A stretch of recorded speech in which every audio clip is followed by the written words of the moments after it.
Enough with embrace debate. Pointless yelling at each other on ESPN and Fox, yet very little actual content. It's time for a change. A voice from the fan, for the fan. The most compelling topics in sports, all covered here. This is Corbet's Corner.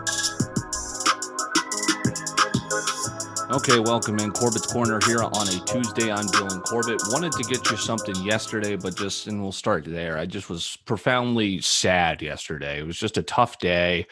Sunday night, I live in Minneapolis now, as most of you know, just outside of the Dino. But of course, Sunday night, I get across my timeline, oh God, it's another officer-involved shooting, which is just, you can't be saying that again. It's another killing of a black man, a 20-year-old who had a young daughter, a young son. He was a father.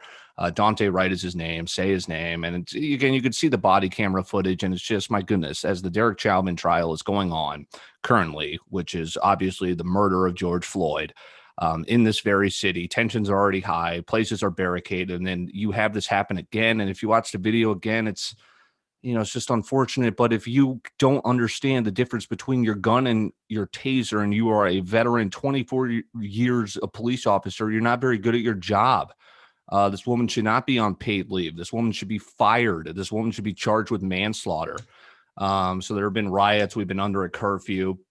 And then yesterday, too, you had the school shooting in Tennessee, which is just, is America a safe place to live? Because now it's just, my God, I'm going to be having kids soon. I'm going to be worried sending them to school because we can't seem to go a month without a mass shooting in one of these states, right? Colorado, you had the Asian hate violence in Georgia. And so that's what I kind of wanted to, there's just so much hate. So I was profoundly sad yesterday. Didn't end up going to do a podcast for you, but I did write one basically and plan one. So I'm going to be doing it here on the Tuesday. Winging It is on a schedule. That'll be coming Wednesday. But again, my thoughts and prayers go out to the family of Daunte Wright, those affected by the shooting in Tennessee, Colorado, Atlanta. It's just been a sad start to 2021 after a brutal year 2020. So tying to the Georgia anti-Asian hate, how great was it that Hideki Matsuyama wins the Masters? First Japanese player to win the Masters, and that's awesome. The dude he had to have an interpreter to kind of be interviewed by Jim Nantz after. That's great. It's great for golf. I enjoyed it. I loved watching Hideki Matsuyama win the Masters, and it was really just a big FU to all the racists out there, who are trying to stop growth of other cultures. And it's just, so I appreciated Matsuyama winning the Masters, first Japanese-born player to do so. He gets the green jacket. He's casually walking through the Atlanta airport the next day with his green jacket. I mean, just an awesome story. So I thought that was that was poetic justice for not nearly after a month after we had the horrific shooting of the Asian massage parlors that a Japanese player would win in Atlanta, Georgia at the Masters, first Japanese player to do so. I thought that was some poetic justice there. And I took Hideki Matsuyama, who it was kind of interesting what happened. If you enjoyed the Masters this past weekend, Justin Rose leading after round one. He had a 4-shot lead. Round two, he had a good, decent lead. And then you had this rain delay where they actually evacuated all of Augusta National. And it was like an hour 20 rain delay. And you come back, Justin Thomas hits a wall. And Hideki Matsuyama, who all of a sudden the greens are starting to stick a little bit more. It's not super fast. You got to switch up your putting. He did so, and he took over in that third round, built a huge lead going into the final day, Sunday at the Masters. You saw it was, I took Matsuyama live minus 138. I think when he was on his fourth hole of his final day or something, I blasted him because I was, I figured, okay, I got to make some money back here. None of my people that I picked Berger and Morikawa. Berger got cut. Morikawa was hanging around, but he wasn't really competing at the final day. So I'm like, okay, I got to win some money here on the Masters. Boom, 9 units on Matsuyama, wins 7 units. It got a little scary there towards the end because Xander Schauffele was putting the pressure on, and then he absolutely collapsed on hole 16, put it in the water, put up a triple bogey on a par 3, looked like me out there, and Matsuyama ends up winning by 1 over Will Zalatoris, the guy who probably outside of Hideki Matsuyama, right, stole the show. Why? He looks like Happy Gilmore's caddy from 20 years ago from the Fantastic movie. He's 24 years old, maybe he's 26, but he's in his mid-20s. And he's just an assassin. He's a guy that he's wiry. He looks like he looks like he's about $150 or something. He's just a popsicle stick, and he's still driving it down the fairway, 300 yards, just piping it. He's an assassin on these treacherous greens at Augusta. Will Zalatoris, remember the name. He is going to be a golfer. And now golf is so hard, right? We were seeing Jordan Spieth. He's going to take over. And then he had 1,500-day drought without a tournament. Now he's back, right? I didn't think he won the Valero Open 2 weeks ago. And a lot of people picked him to win the Masters. I thought he was going to make the cut, so I'll eat crow there. He did compete to the final day. Hopefully his Jordan Spieth is back. That's good for golf. I'm loving golf. If you're not checking out golf, I don't know. I think the sport's in a good place, even though Tiger obviously is dealing with his car crash injuries. But Zalatoris, Spieth, JT, DJ, DeChambeau, I think you got a good future for golf. Okay, let's get into, this was also the news that I wanted to talk about, but it didn't feel right. So, of course, with the shooting of Daunte Wright, the killing of Daunte Wright, you had all the Minneapolis sports teams, which were all in action in the city, right? So the Wild play in St. Paul across the river, about 20 minutes from Minneapolis. I'm west of Minneapolis, so about 40 minutes from me if I'm heading across through both cities, the Twin Cities, right?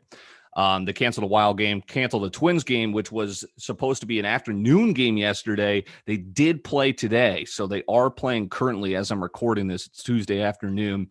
And then I had tickets to go to the game on Wednesday. That is now a double header. So they are resuming play. Timberwolves were supposed to host the Nets last night. That all got canceled because, people were afraid of rioting. You saw riots Sunday night. A lot of Brooklyn Center got trashed. And again, it's just like cops, right? You're going to have good and bad apples. It's like protesters. You're going to have the people protest, the peaceful protests at the vigil for Daunte Wright. And then you're going to have the people that are out there just trying to loot stores and cause havoc and, be criminals. So it's a tough fine line because you're going to have the Reds saying, well, wait a second, what are you, all you guys want to do is loot. And it's like, no, well, that's not everyone. And you got the left saying, well, no, you guys don't want us to do BLM. And it's like, well, no, they just don't want the looting. So everyone's arguing, there's so much hate, etc. But the point I'm trying to get to, A-Rod was supposed to, so A-Rod buys the T-Wolves.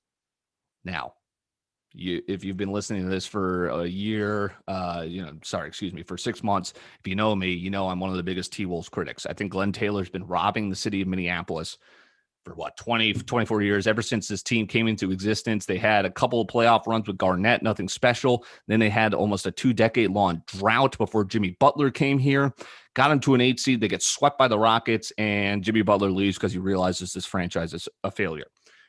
Glenn Taylor sells the Timberwolves to Alex Rodriguez and some billionaire, Mark Lore.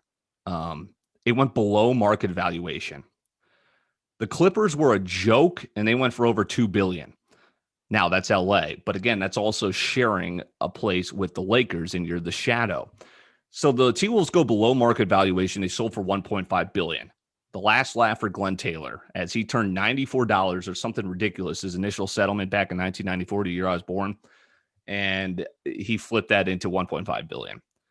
And now the last kind of FU to Minneapolis after he stole all your season ticket money, saying, yeah, we're going to bring a winner. We're going to bring a winner, this, and just completely putting up in-app product after in-app product. He sells the team to a baseball guy. What the hell does A-Rod want to do in Minnesota? I love it here. I mean, I've lived in the Dakotas the last 3 years, 4 years. So I'm well traveled. I've been to every state except Alaska. I love most states more than not. So I love living in Minnesota currently. But A-Rod's a Miami kid. You think A-Rod's taking a lot? He's going to be wanting to take in a lot of Timberwolves games in January, February, December, even March?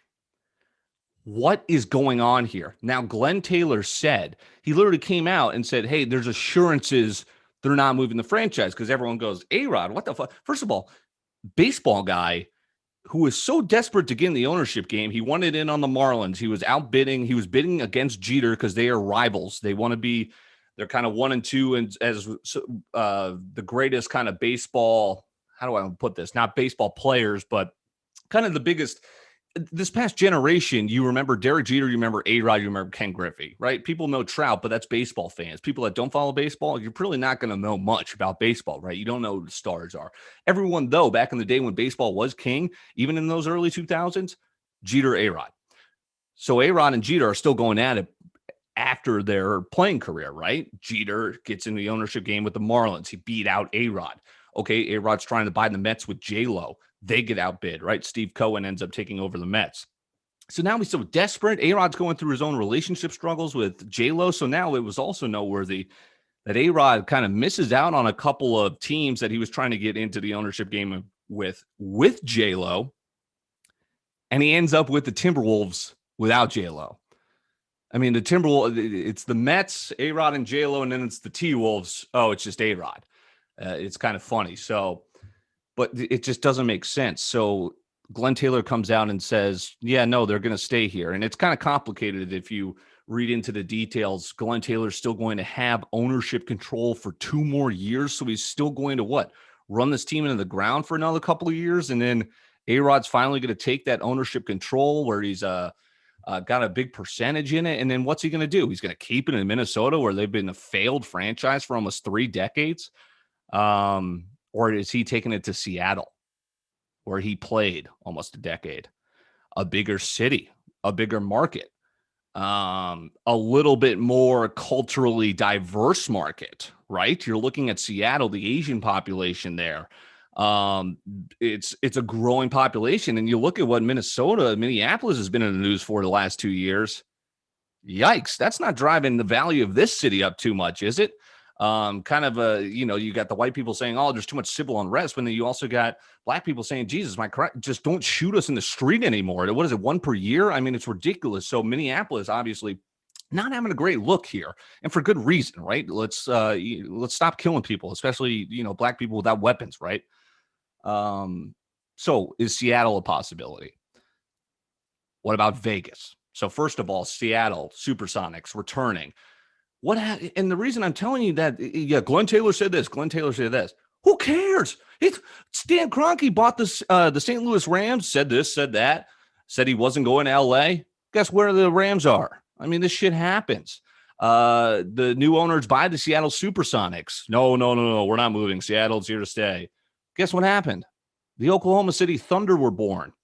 Kevin Durant, Russell Westbrook, James Harden were on that team. A franchise with young superstars. And all of a sudden, once they get those superstars, boom, they're out of there.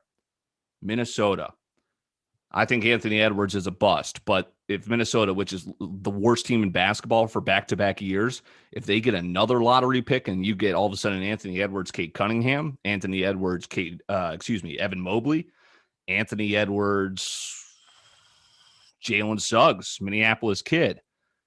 Then you got some star power, right? That eventually, maybe it's not in 2 years. You're seeing Zion take a little.